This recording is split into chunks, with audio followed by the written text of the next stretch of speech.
how Julian Nagelsmann exposed Solskjaer'S 5-2-3 system, RB Leipzig 3, Manchester United 2, a tactical analysis. For cheap, good quality football jerseys, go over to www.jerseyfever.com where they have the new season's jerseys available from just $25. A link will be left in the description, and if you use a coupon code ATLANTISFOOTBALL, you'll get 5% off. So going into the game, Nagelsmann lined up his side in a 5-3-2 shape with Golaski in goal, a back three of Mukeli, Konate and Orban, with Hadara playing as a right wing back, Angelino as a left wing back, Campbell was playing as a deep single pivot with Nkunku and Sabitzer either side of him, and Olmo and Forsberg played as a front two. Solskjaer set up his side in a 5-2-3 shape with De Gea in goal, a back three of Lindelof, Maguire and Shaw, with Telles and Wan-Bissaka the wing backs, and a midfield double pivot of McTominay and Matic as Fernandes set in front of them, with Rashford and Greenwood playing up front. So from the start of the game, it was clear that Solskjaer was setting up his side in a 5-2-3 shape with Fernandes, Rashford and Greenwood playing as a narrow front line press with the double pivot in behind them. In the middle third, it was the wing backs Wan-Bissaka and Telles' job to push out to pressurise the flanks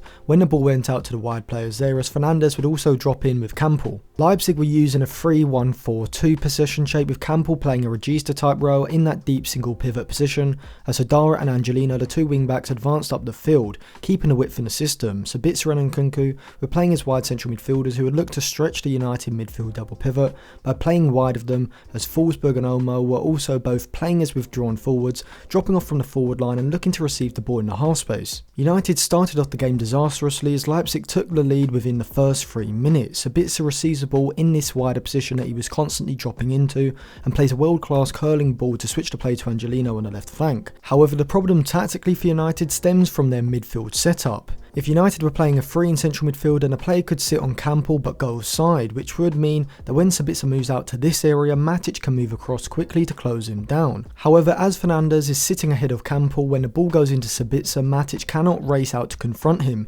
because there is no central midfielder on the inside to drop into this position. This gives Sabitzer space to move into, and the second positional error comes from Wan-Bissaka, who is far too tight to Lindelof on the other side. Forsberg is on his inside, but Lindelof has no one on his inside, so he can pick up Forsberg and does not need Wan-Bissaka to be this narrow. All this does is open up space for Angelino, and when the ball is switched into his path, he drills the ball into the bottom corner past De Gea. Out of possession, we would see Leipzig defend in a 5-1-2-2 shape where Campbell would sit as the anchor man, picking up the movements of Fernandes, whilst the front four would press in a box shape, designed to force United to move the ball wide to the wide centre-backs and thereby make it easier for them to then assert an aggressive press. In possession, United were using a 3-4-1-2 shape, but they struggled to even be able to work the ball up the pitch, as whenever it went into Matic or McTominay, the wider Leipzig midfield would essentially enclose in on them, with Campbell sitting tight on Fernandes and the wide centre-backs prepared to move out of the back line to follow Greenwood and Rashford when they dropped into the space behind the midfield, and therefore Leipzig were able to stop United being able to progress the ball forward through the centre of the pitch as they usually like to do. United's midfield too also struggled when out of possession, because Leipzig were playing 3 central midfielders, and Nkunku and Sabitzer could pull wide of Matic and McTominay. Here we see when the ball is on the left side, Sabitzer is able to move wide of Matic in the half space, and one pass into him allows Leipzig to transition the play straight onto United's back line. It seemed like United didn't know how to deal with this, as Shaw would occasionally push up from the back line to pressurise Sabitzer, but wasn't fully committed, and in turn this wasn't effective. Before I analyse Leipzig's second goal, make sure if you enjoy the content you subscribe to the channel, give the video a like and share the video if possible, follow me on social media for more content, and check out my other Manchester United analysis videos, such as the 2 PSG games, the first Leipzig game, and pretty much every Premier League game this season, which will all be linked in the description below. Also give me your thoughts in the comment section as well. So United went 2-0 down, and yet again it came from the left side, and Angelino, whose crossing was fantastic throughout the first half. The ball gets shifted out to Leipzig's left wing back on the corner of the box.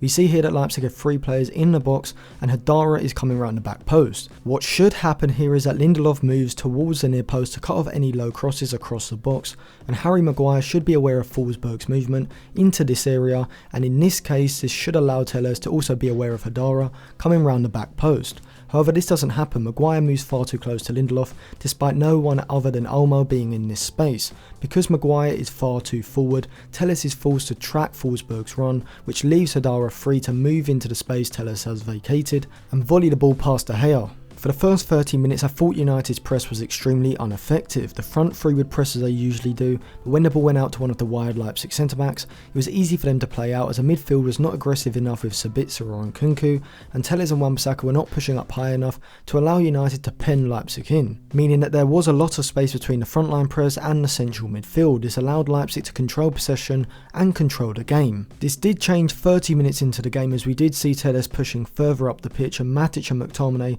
following the central midfielders when they dropped in to receive the ball. I thought Solskjaer was far too slow to make changes. He should have immediately switched to a 4-2-3-1 after United went 2-0 down, as Leipzig's wide central midfielders were causing United all sorts of problems out of possession.